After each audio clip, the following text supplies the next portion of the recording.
Elle a fait une drôle de confidence. Amel Bent est une artiste que l'on ne présente plus. Depuis maintenant plus de 15 ans, elle enchaîne les tubes et est actuellement à l'affiche de The Voice sur TF1. Si la chanteuse a livré nombre de ses secrets, il y en a un en particulier auquel on ne s'attendait pas. Dans les colonnes de Télé Loisirs le 29 mars dernier, elle a évoqué une habitude nocturne assez surprenante. Quand j'étais ado, j'envisageais de me brasser le métier de profiler. J'étais persuadé que c'était ce que j'allais faire de ma vie. Une véritable passion pour elle qui explique ensuite, j'ai commencé à faire des recherches sur ce sujet. Je n'ai jamais arrêté.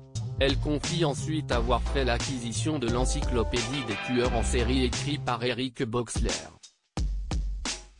C'est un livre en 3 tomes que je lis avant de me coucher. Je découvre un nouveau tueur chaque jour.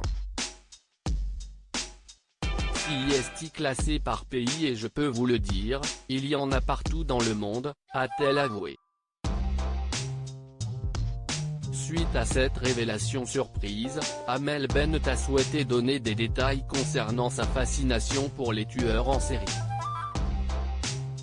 J'essaie de comprendre comment des individus peuvent perdre toute humanité et devenir ces êtres cruels et sans aucune empathie, dit d'abord la chanteuse.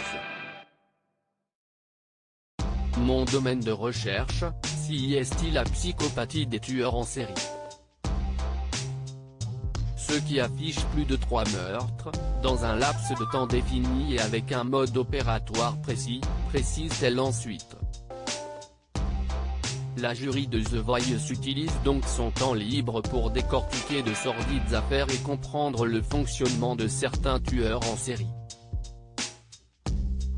Une passion qui la suit depuis de nombreuses années, j'ai toujours été passionné par les faits divers et tout ce qui tourne autour des tueurs en série, conclut la jeune femme. Amel Bent, une perte de poids dont elle est fière depuis plusieurs semaines, Amel Bent est installée dans le fauteuil rouge de The Voice. À ses côtés, Marc Lavoine, Florent Pagny mais aussi Vianney, qui n'hésite pas à enchaîner les blagues. En effet, après que l'artiste ait comparé leur duo à celui de Timon et Pumba du Roi Lion, la chanteuse avait indiqué « Je veux juste savoir un truc, c'est très important pour moi. Quand tu dis Timon et Pumba, rassure-moi.